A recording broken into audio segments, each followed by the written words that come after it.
Well, first of all, thank you for coming tonight.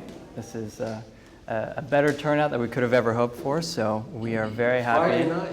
You know, it's a lot going on, and we are very thrilled that you all came to see the show and to hear us talk. This is a very exciting time for the gallery in general, given that this is the first show that we've done for this artist, and is really the first kind of project of this nature that we've taken on here in New York and globally for the gallery. So it's a very important show, and we're thrilled that we can share it with you. And we were thrilled to have both Alexandra and Phong here tonight in particular. Before we get started, I wanted to thank a couple people here at the gallery that this show really couldn't have been possible without. That being Paul, Nico, Clara, Haley, Kay, and Jay, our registrar, who couldn't be here tonight. But this show was really quite a long time in the making. It took us about 2 years to get everything put together, and so I wanted to give a special thank you to them. And of course to Phong and to Alexandra for not only your moral support in the project, but of course your instrumental help in tonight's event, and in Alexandra's case with our upcoming monograph that we're releasing next week for Vivien. Alexandra wrote the first and more or less the landmark essay on Vivien's life and her work. So we're very excited to have that coming out next week, and we'll have copies of that here at the gallery. So with that being said, I thought to kick things off, I would start with a question for you, Alexandra, actually, to kind of contextualize the work for us. And start with a broad angle here. But I thought, having read your essay, you touch upon the various connections that Vivien's work had to the artists that were working in New York at the time, in the 50s, 60s, and 70s. But also, you made the point that her work is distinctive and has several unique traits. So I thought maybe you could illuminate a little bit about that. Sure. Well, in the course of writing and researching the essay, it was fascinating to learn a little bit about her trajectory and how she emerged as an artist. Looking at these works, which are all from the 60s to the 80s, it's very easy to think of her mostly as kind of a color field artist. She was working at the same time as artists like Morris Louis, Helen Frankenthaler. But she evolved in such an interesting way. She started out as kind of an academic painter. She went to the Art Students League and painted in a very representational style. She then kind of worked her way through an abstract expressionist vocabulary and was using a lot of gesture and impasto, and then arrived at this technique, which she stuck to for the rest of her career. So she's using very thinly primed canvas or unprimed canvas and very thin acrylic paint. And she was an artist for whom the arrival of acrylic paint was very important and transformative because you could layer it without it drying out. You had this kind of luminosity to it. And we think, according to conservators who worked on the paintings, that they were made using a turntable. So there's kind of this element of chance in it. And what's so extraordinary to me about the works is that they both have these relationships to abstract expressionism and to color field, but to me they're really their own thing. They're very distinctive. She has a vocabulary that she would use again in various works, but the colors just kind of take on their own language, and they have this each painting has such a strong mood to them, such a kind of unusual and striking combination of colors, a real emotional impact as well, I think. I think you could compare them to Rothko in that way, that you can kind of get lost in them, and they bring up these different kinds of emotions, different kinds of moods, sentiments, etc. So she both fits very well within established histories of art, but also I think she's so much doing her own very distinctive kind of practice. And Phong, I mean, you had the opportunity to see many of these pieces before they were stretched even, when we were looking at them for the first time. And I'm kind of curious how your perception of the work may have changed between now and then seeing them in the gallery context and some of them being on the wall for the very first time. Well, actually, I saw them briefly when she had a show. I don't remember whether she passed away that year or not, but 2003 maybe, at Gary Schneider, when he had a Chelsea gallery. And of course, the first thing I thought of immediately was exactly what Alexandra just described, that affinity that she might have shared with the color field painters. Because of the suppression of color details, and also because of how the treatment of the field, the picture is pretty much like an old field. But coming away, I remember what stuck in my mind was also the treatment of the square being the format, perpetual format. And they're not exactly that square either, which is so interesting because very few people in that period, certainly her period, was really using the square as a spatial condition, except for a few. Of course, Bob Ryman came to mind, and he too never really actually painted on identical square. There was a little bit, even 1/8 an inch, he'll take it. So there was that interesting balance between why the square being the most, I would say, reassuring, stable of all the geometric forms. We kind of go back to Malevich, maybe. But and then we, in 17th century Dutch painting was very much based on that square format, interestingly. I was just met a month ago and looking at Rembrandt, the Birth of Homer, Aristotle, touching the Birth of Homer, and that's a square painting, which is very interesting to think of drama of such magnitude in late Rembrandt, particularly in a square format. We don't usually associate square as the kind of format of such ethos, but I think in a way, there's certain people use it differently. I think Malevich's square painting, black painting, that was 1914, and he might have made 4 or 5 different versions. But that's based on terror.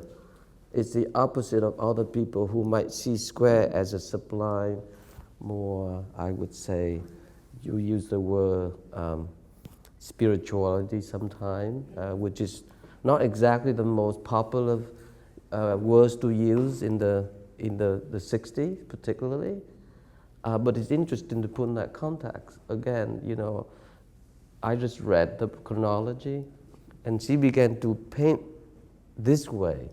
Her first painting of stain, on raw canvas, that was in 1967. And that's a very interesting year, just because it was the most, I would say, significant year in New York, in any case, partly because of the Art Forum had just moved from LA to New York that year, and I still have that first issue of Art Forum. I think one being the solo with paragraph of conceptual art, and Robert Morris notes on sculpture, and also I think we're missing one, another very important objecthood, Michael Free. Art and objecthood. So that's 1967, and 1967 also, it was the year that, you guys probably remember, the escalation of the Vietnam War. Certainly, as if the Johnson administration is losing its confidence. There was riot in Newark, Detroit, feminist movement, civil rights movement. So everything seemed to came together in that year, which is very interesting. It was also the year that painting was on the retreat. It was that period where sculpture was predominant as a medium, especially geometric sculpture. But there was a lot of things going on. I think the debate between formalism, which is a Greenbergian idea that was laid over, and there was a lot of minimalist interest that was trying to push away from that formalist idea. So somewhere, somehow, she's in the middle of it. I don't know how conscious she was, but I'm sure she was observing all of that was going on.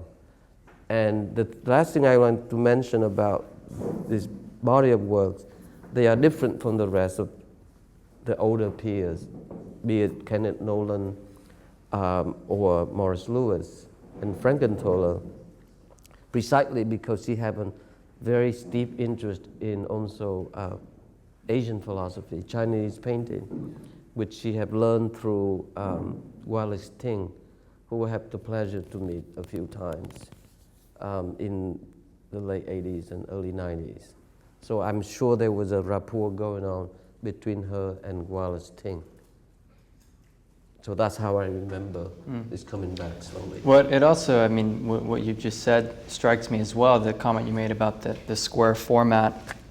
And it wasn't a way that I had thought about these paintings before, but it's in a way, it's an anti-traditional format for painting. It's considered a compositional nightmare for many painters. And I think with Vivian's preference for that, it brings her work into kind of a level of objecthood that I think identifies with that moment in painting, where I think the sentiment was to find new ways to bring that medium forward, and the square format and its kind of radicality in that sense, I think for Vivian could have been quite interesting. I don't know if you encountered anything about that in your research with Vivian and the correspondence she had, but it seems that she was kind of stuck between two worlds. One, which was very grounded in the painting that had come before her, and then two, with this essentially this terrain that nobody had really opened up, this sort of sense of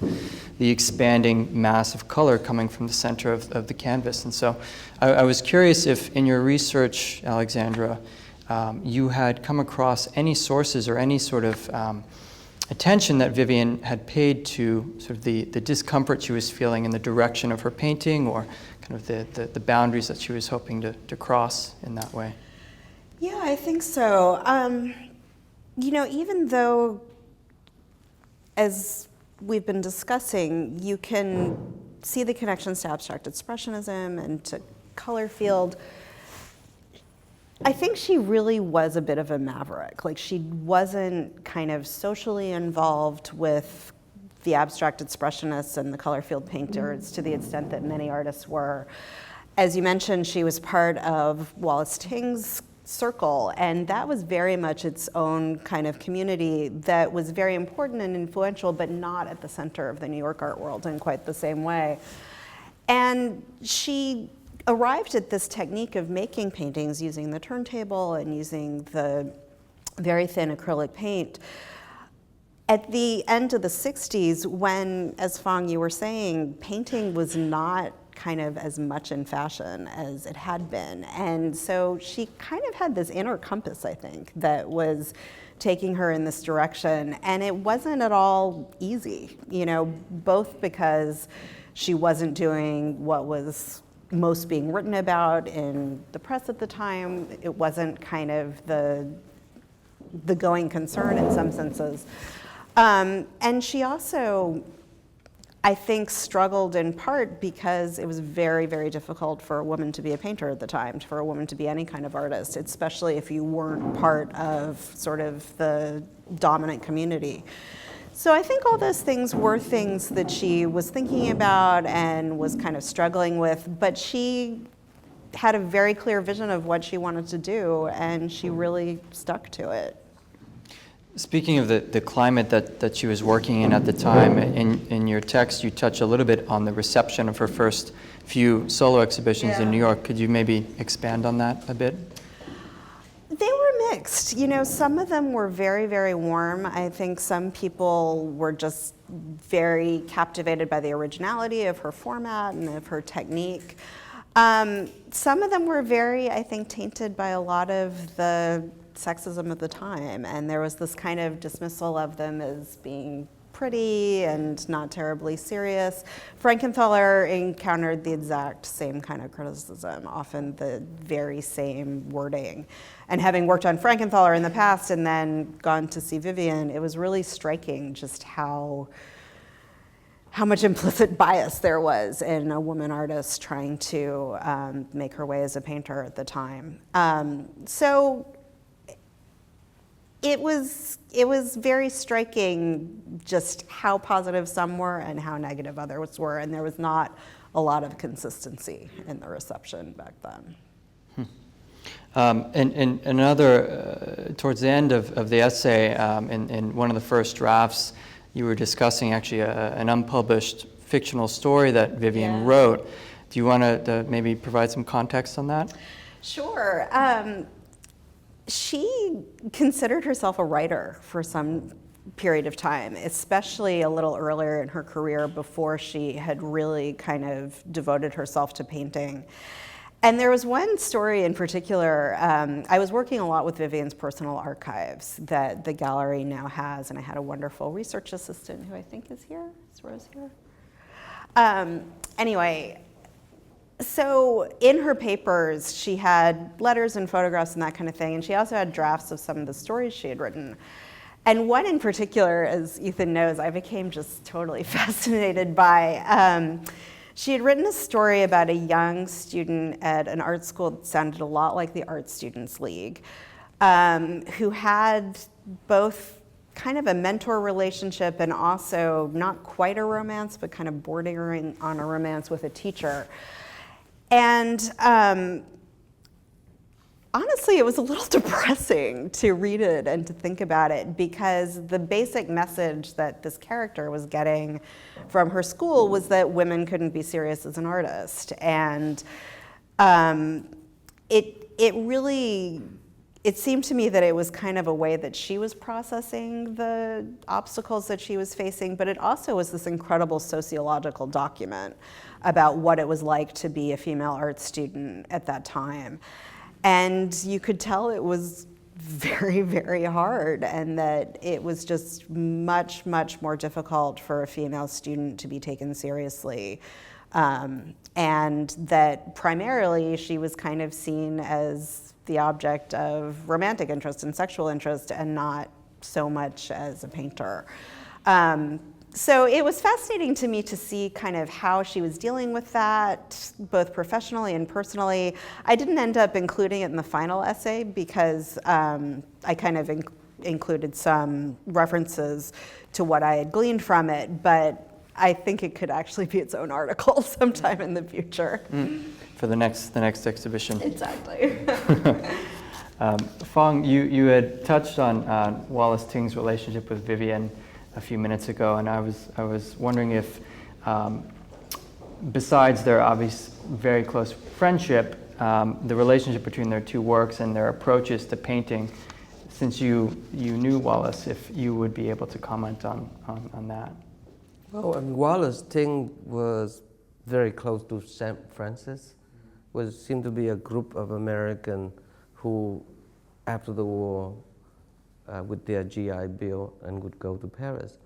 So I think he came a little bit later, but there was a group of Al Hale, particularly St. Francis certainly, and there was other people in between, but I think Wallace might have met St. Francis in Paris, and then having exposed to a little bit of what was going on in Paris, came to New York and developed his own style based on, which is interesting, Chinese ink painting, which at the time was considered to be not a serious medium, even though a few people were really appreciate what he was doing. Very few in the circle, including St. Francis and maybe Vivian and others. But I think considering what was going on in New York that time was fascinating.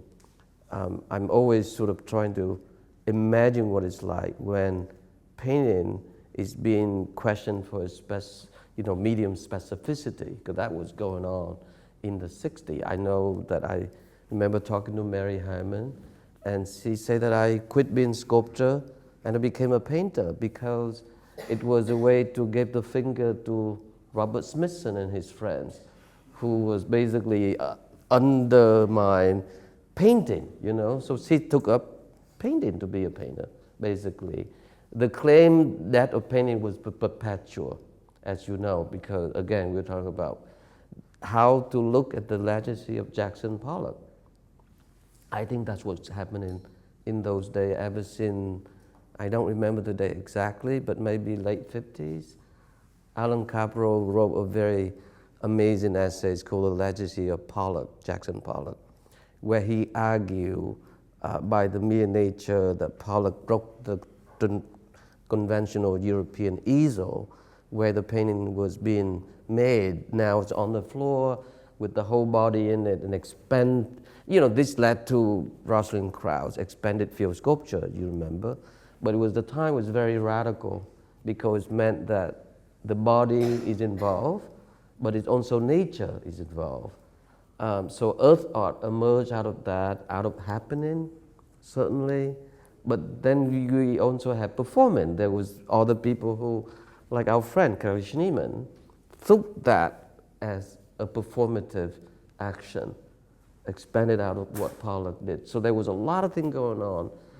It couldn't be reduced to one or the other thing. I know that there's a lot of debate between formalism and minimalism, which create a kind of tension, which was exciting for some people, not for others.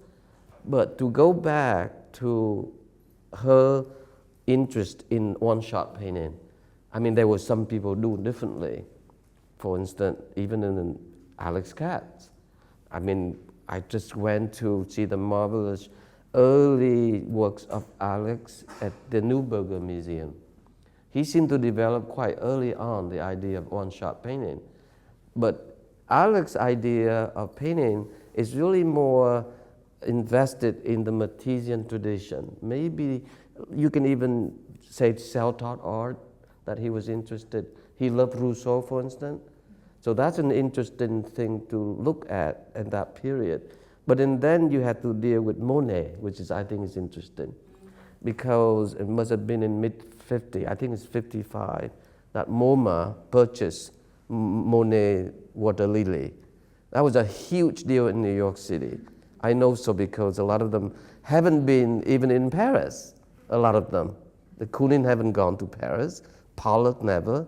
So haven't seen that huge scale, monumental size of the water lily for the first time was an eye-opening for not just the artist, but also for critic. Because you guys probably remember Clement Greenberg wrote that famous essay. I think it might have been published in The Nation. I don't remember, but it was a year later. It's called The Late de Monet, where he argued for atmosphere that was more infused in the color instead of being bounded by the cubist idea of space, light and dark, modified towards a certain aspect of three-dimensionality or sculptural form. So he saw that as a beginning of what he's going to advocate for. This is the beginning of Greenbergian idea. It's an incredible flattening of space to get rid of illusionism and make it American. You know, so this is exactly what he saw. And that's exactly what happened with Pollock. Pollock saw it.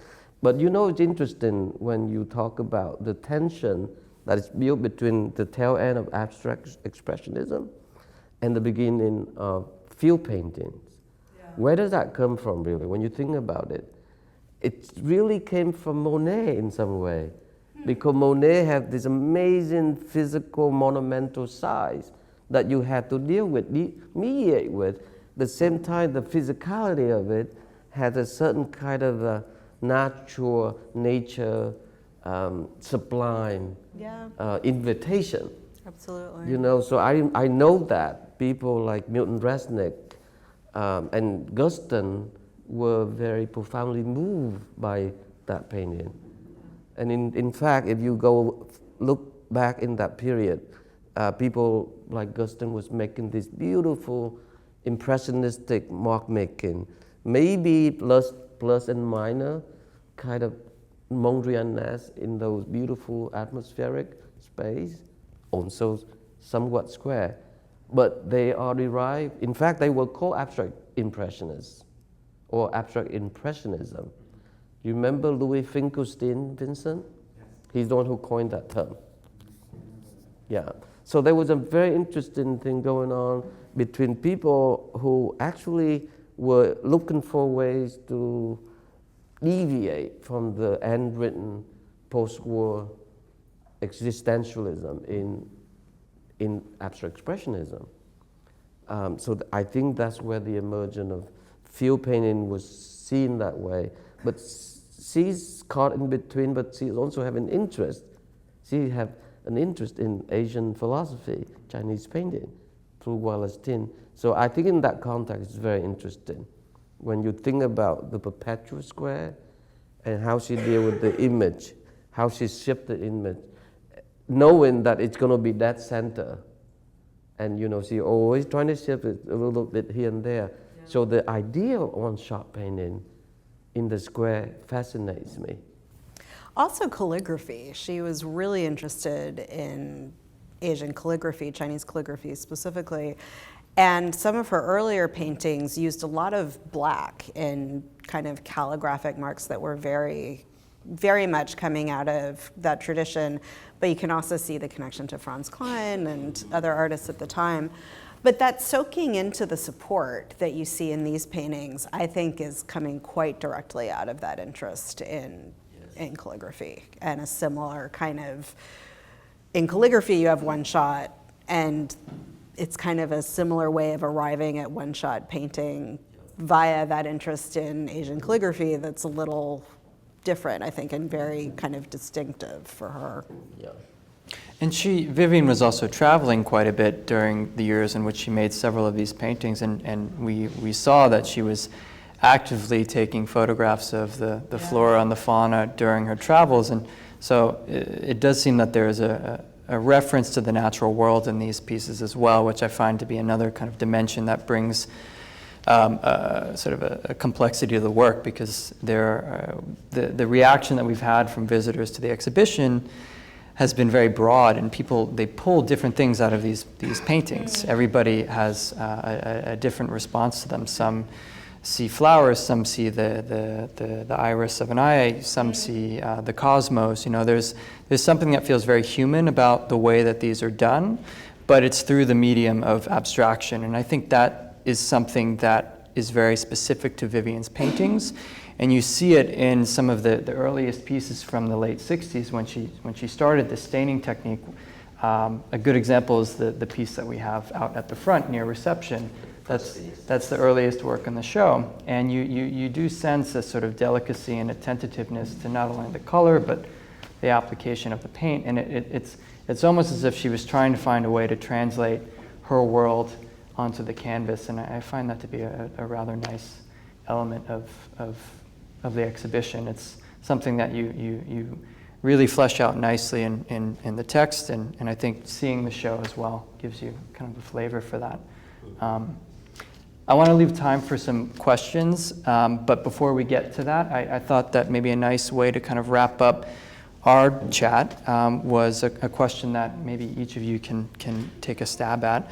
But it has to do more with a project like this in general, and our responsibilities as curators, as writers, as gallerists, as viewers, in an endeavor like this, where we are essentially taking an artist and representing them and engaging in a continuous endeavor to kind of rewrite things that may have been overlooked and give them a fresh platform. And so I was wondering if each of you could respond to that and kind of address what you think are the most critical and urgent needs for us as lookers. I mean, for me, it seems to be, I remember coming to New York in late 80s and going uptown to see Frankenthaler at Nödler Gallery. And it was stiffening, the context of the gallery being such an old, established Upper East Side gallery. It was hard to read her work for some reason. And it was a time when it was still very much the tail end of neo-expressionism. So it's hard to see her work clearly, you know. And for a long time, I managed to meet her. We spoke a few times to the tail end of her life, and managed to even make a quick studio visit. And it was very hard for her at the time because there's no audience. There's visibility because she's such an established artist. But in terms of younger artists, there was almost virtually none. I'm one of the few who's interested in her work because, I don't know, I remember Bryce Martin told me, you know, you just write admiring letters or postcard. And he did. He wrote to Rothko, and that's how he got to meet Rothko. And Rothko said, "You're the only one from the younger generation that reached out to me." It's a very important thing that he told me that. So I was very conscious when I interested in somebody's work, I would write them, you know, don't email, just write, please. And that's how I remember. But it was difficult to see the work, you know, and you guys remember, it wasn't until, I would say, maybe 8 years ago when basically the nephew, a terrific artist named Clifford Ross, decided to create a foundation and hire my good friend Katie Siegel to do a show for Gagosian. And then that's really opened up a different context, discourse of critical context. And before you know it, all young artists I know of, Anna Beppe, I think, went to Yale, Lauren Lubloff, Eric Mack. There's so many young artists now are very interested in her work. You know, this whole idea of one-shot, stain painting, and there's no need to apologize for beauty, you know, and they embrace a sense of femininity and all that too. It's very, very relevant right now.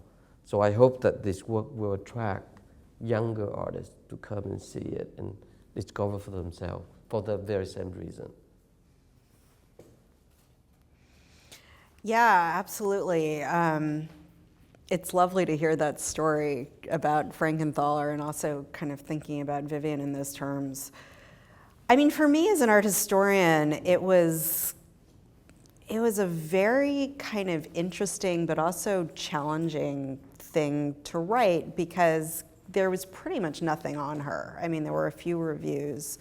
There were the papers that, thank goodness, you have. And Phong, when you said not email, it made me think, like, 50 years from now, how is anyone going to write anything without these letters and things in archives? Like, all this information is just being lost. But anyway, but it made me think a lot about what does it mean to kind of create a history where there wasn't one, and what does it mean to bring an artist who essentially had been forgotten back into the conversation. And I think it's an incredibly important thing to do. And there's often reasons that have nothing to do with the artists themselves for why they were forgotten, whether it's gender, race, self-identification of any kind. And so I think it's something that we should be doing more, should be mindful of, should be kind of thinking about who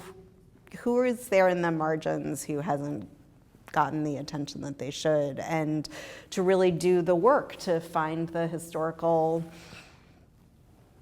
find what information there is. And once you get going, there's a lot. I spoke to an art historian colleague about it quite a lot, that you follow the trail and you find one thing that leads to the next thing, and eventually those histories kind of come into formation.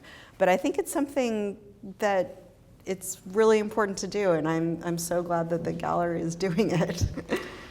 Well, with that note, I think that's a great point to end on. We want to allow a few minutes if anybody in the audience has questions for Phong or Alexandra before we get on to the poetry reading. So. Sure. Poetry reading. Yes. This might be a pretty basic question, but maybe you mentioned it earlier before I came. But what made her decide to choose acrylics over oils with thin washes? Was it like an economic kind of decision, or is it aesthetic, or something about the material? It was the material, I think. I think it was mostly that oil paint just doesn't give you the same ability to layer. She actually talked about that in an interview that we have. And she liked the kind of washy quality. She really saw the advent of acrylic as being like a total game changer for her. Yes. I wondered if you could talk about the spin technique that you've discovered with conservators. Like, I mean, are there really marks? Like, technically, how can you tell? And what kind of device was used? You know, we don't have a ton of information about it, unfortunately. There are no photographs of Vivien actually working in her studio, so we don't know exactly what kind of device it was. But the conservator who you worked with was pretty sure that there was something like that, just because you can tell that there's a sense of centrifugal movement. Like, there are splatters, there seems to be a kind of central core in each of them, and the paint radiates out from it. So the conservator feels pretty confident that that was how it was done, but unfortunately, the specifics, we just probably will never know. It's one thing we know that I think, having visited a few friends of that generation, our Lovin being one, and I spoke extensively with people of that period. Sam Gilliam is another great artist who becoming more visible again. Jack Whitten, another one. But I think those people were very experimental minded in ways to free the medium, to liberate the medium. So I know that in instant of this kind, there must have been some kind of, depending on the humidity of the day, but I'm sure people like Vivien must have been very mindful, whether it's flash on the floor, whether wet the canvas first actually, or spray it, and depend what kind of water, liquidity that absorb the wovenness of the cotton duck. This is cotton duck, unprimed. Maybe there's prime in some instances, if she doesn't want the whole absorb entire pigment into the fabric of the canvas. So depend, but I'm sure there must be way of controlling the dryness and the fluidness of the pigment. So that's exactly what you see here. So if you look closely, you see the different climax in a way. There's a certain sense of dryness, of wetness, and so there is atmospheric temperature, so to speak, in each painting. And more importantly, they are very simple color. So you use no more than 3 or 4. It's just the way that they mix together, so give you this incredible the range of spectrum. But they're very, very, very reductive. I would say primary color. Not that different from Mondrian, actually. How long did it take her to usually make that painting? I don't think we actually have any specific record of she didn't keep a painter's diary in that regard. But I mean, given that she was working primarily wet on wet, I think for the large canvases, she had to move very quickly. There are certain instances where there's evidence that she did go back in again after the paint had dried. There's a small canvas in the other room. When you walk in, it's on the wall right in front of you, but it's the painting on the right. That was actually a work from the 80s, and it's apparent that she came back after the initial composition was dried, and with a white pigment and a brush actually applied an area of paint in the center of the canvas. And you can tell because the texture has changed, and it's done with a brush as opposed with a staining technique. And we noticed that in looking through many of the other works in the estate, that she had various approaches where she clearly revisited canvases at different points in time, whether that was the same day or the same week or the same year, we don't know. But it was actually quite amazing to see the variety of approach that she had. I mean, even in this room, a painting like the small canvas over here with the red corner, you'll see in the top right there's evidence of Vivien actually scratching into the surface of the canvas. There are small abrasions. It looks like certain areas had less liquid pigment applied to them. So there are subtle differences that give us clues, but I don't think we'll ever really have a definitive kind of answer to that question. Yeah. I'm wondering, did she ever do any works on paper? That was my one question. And then the other one is, what's the extent of her work? Like, how much of a body of work did she leave? Because my understanding is she had to stop working for macular degeneration. Is that correct? Correct. Well, I'll answer the first question. We do have works on paper by Vivien. There are actually some in the gallery, not in the main exhibition spaces, but after we're done, if you'd like to see them, we have several examples hanging in the office area, which is out towards the front door. Almost all of those from this period, Vivien was working on a version of rice paper. It's very thin, borderline translucent, and it was a mixture of watercolor and gouache. And she was, in a way, using the same compositional treatment on the works on paper, but of course the absorbency changed. And so her composition naturally has differences in the way that she approached the works on paper. But for the most part, they're small scale, between 12 to 15 inches or so. But they're really interesting to see in the context of this exhibition. The ones that we have are from around the late 60s, so they're on the earlier side. And then I guess towards the second point, I mean, as you and Phong know, we looked at many of these paintings that we did not include in the exhibition, and the total body of work, canvases, is in the hundreds. And that includes pieces that are still in the estate, as well as works that have been exhibited over the course of Vivien's late life and since she passed away in 2003.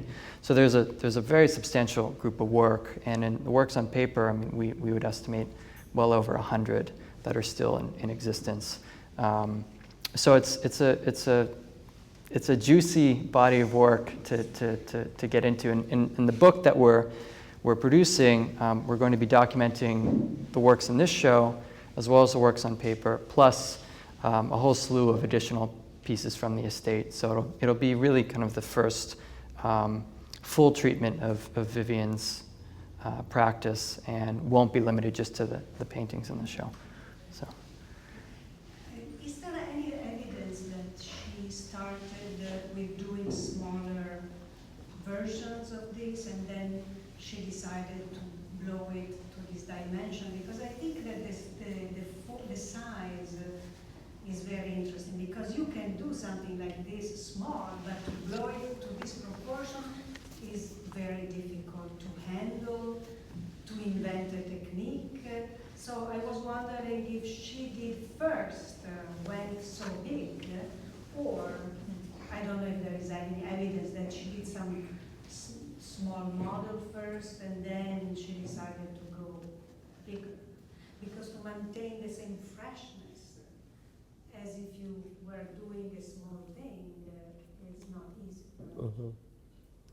Well, I mean, scale is a psychological condition. It's you know, it's true. It's like if you a person standing on the tallest mountain in the world, and you absorb it, and you basically looking at the vista of nature, but you have a terrible toothache, will overcome everything. So I don't think that I think that, I think painting of this kind, the idea is that you discover nature in the process while you painting. So it's an internal sense of scale.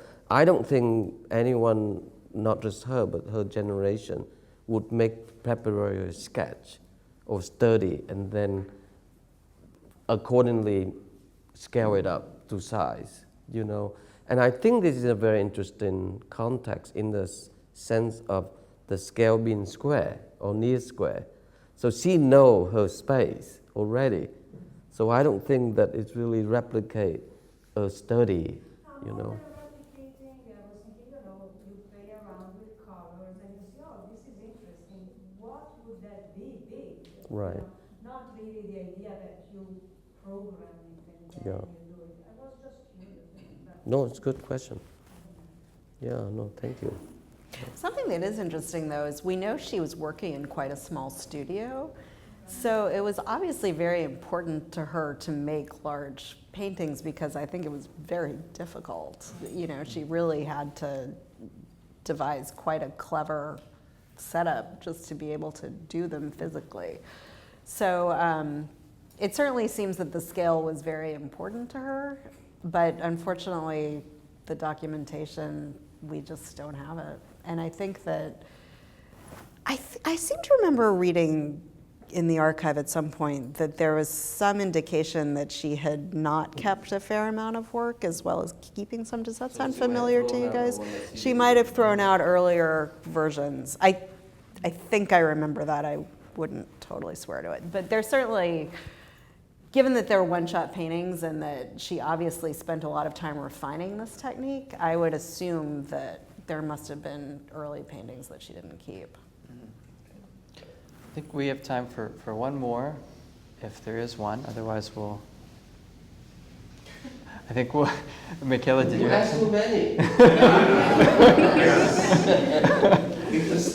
Yeah. I'm wondering, maybe Ethan, this is a question primarily for you, but the others can answer as well, like what the instinct was that either Amin or the team had that brought these works and the estate to your attention, and for Phong and Alexandra, kind of what it was about that encounter, about her, biography that made you want to embark on a project so big in a way, about her life and about a collection of works that is so large.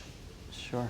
No, that's a good question. I'll give a brief answer from the gallery's perspective, but then feel free to weigh in from your sides. I think for us, it was really a kind of almost a borderline guttural response to the paintings when we first saw them in person. We were introduced to them through a friend of the gallery's, and we were not familiar with Vivian's work. We had shown other artists from this period in the gallery before, but had never really taken essentially a risk in this way, in terms of giving a platform to an artist that was not only unfamiliar to the gallery, but unfamiliar to most of the people that are seeing this exhibition. And kind of the courage that we got was every time we went and looked at these paintings, it was like, it was so refreshing and so reassuring from just the power that came from the work itself, that we knew that regardless of what happens, whether we do a book or not, or we do a museum show someday or not, the paintings themselves speak. And for us, that was, I think, the biggest draw to Vivian's practice. And when we were selecting the works for this show, we had many to choose from, and we spent a long time trying to find the ones that had the right kind of conversation happening. And when we found that combination of 12 or 13 paintings, it was very exciting to us as a gallery, because it's rare that you get access to somebody who has such a commitment to a singular vision like this, and in combination with just the sheer power of the paintings, that commitment and that kind of purity in the work was what attracted us to it. Thank you.